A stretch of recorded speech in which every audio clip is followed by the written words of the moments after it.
Hello बच्चों, the question says if ABCD is a convex quadrilateral such that 4 sec A plus 5 equals to 0, then the quadratic equation whose roots are tan and cosec A। ठीक है, अब मेरा target क्या है, tan and cosec A निकाल लो, फिर formation of quadratic equation का concept लगा के इक्वेशन निकाल लेंगे।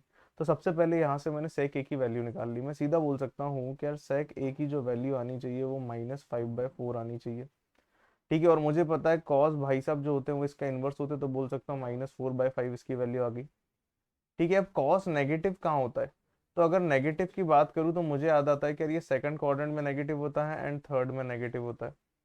ठीक है, कौन सा वाला ले, तो यहाँ पे ध्यान रखना मुझे क्या दिया है, कॉन्वेक्स क्वाड्रिलेटरल। कॉन्वेक्स क्वाड्रिलेटरल देने का मतलब क्या है कि यार ये सिर्फ पाई तक एंगल जाएगा, मतलब यहाँ जितने भी एंगल होंगे वो जीरो से पाई के बीच में ही लाई करेंगे, कभी इससे बड़ा नहीं हो सकता।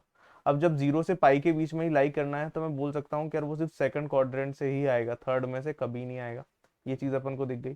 तो अपन को दिख गया कि यार जो कॉस ए है या फिर एंगल ए है वो सेकंड क्वाड्रेंट में आ रहा है, दैट मीन्स उसकी जो वैल्यू है, ए की जो वैल्यू है वो पाई/2 से लेकर अपना है पाई तक। ठीक है, इसके बीच में वो लाई करेगा, ये चीज अपन को दिख गई। अब इसके अकॉर्डिंग अपन निकाल लेते हैं, तो मैं सीधा बोलूंगा सबसे पहले तो ट्राइंगल बना लो। ठीक है, ये अपना एंगल ए बोल सकता हूँ कि ये base upon hypotenuse that is 4 and ये 5। पाइथागोरस लगाऊंगा तो सीधा दिखेगा 5 स्क्वायर -16 का स्क्वायर 4 का स्क्वायर। ठीक है, तो यहाँ पे रूट के अंदर 5 स्क्वायर -4 का स्क्वायर आएगा, सॉल्व करूंगा सीधा 3 आएगा, ये चीज़ अपन को पता है। तो यहाँ से अब मेरा टारगेट क्या है, मेरा टारगेट है tan a निकालना। tan a मैंने निकाला यहाँ से, कितना आएगा, perpendicular upon base that is 3/4। Second quadrant में एंगल लाइक करता है, सेकंड में tan नेगेटिव होता है, इसलिए माइनस साइन आ जाएगा। अब कॉसेक की बात करूंगा, कॉसेक ए, तो ये होता है बेसिकली हाइपोटेनियस अपॉन परपेंडिकुलर, ये चीज अपन को पता है। और ये कौन से क्वाड्रेंट में भाई, सेकंड क्वाड्रेंट, सेकंड में साइन एंड कॉसेक पॉजिटिव होते हैं, तो ये 5/3 ही रहेगा। तो दोनों की वैल्यू मुझे पता चल चुकी है। फॉर्मेशन ऑफ इक्वेशन कंसेप्ट से इक्वेशन निकालता हूँ, सीधा बोलूंगा एक्स स्क्वायर माइनस, ठीक है ये बेसिकली रूट्स है मेरे, तो यहाँ पे क्या आएगा, सम ऑफ रूट। ठीक है, तो इन दोनों को ऐड कर देते हैं। तो जैसे ही मैं ऐड करूंगा यहाँ पे -3/4 प्लस 5/3 यहाँ आ जाएगा एक्स, प्लस इन दोनों का प्रोडक्ट, जैसे ही प्रोडक्ट करूंगा दिख रहा है कि यार -3/4 इंटू 5/3 यहाँ पे आ जाएगा इक्वल्स टू 0। तो x square as it is. ठीक है, यहाँ पे माइनस बाहर है, एलसीएम लूंगा अंदर 12 आ जाएगा।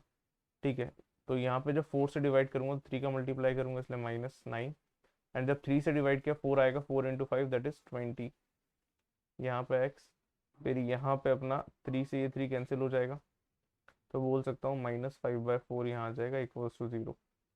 फर्दर सिंप्लीफाई करते हैं, तो यहाँ पे जब सॉल्व करूंगा तो कितना बचेगा, -9 प्लस 20 दैट इज 11, तो -11/12x -5/4 आ जाएगा। क्या करें, पूरी इक्वेशन को 12 से मल्टीप्लाई कर दो, तो 12x² -11x।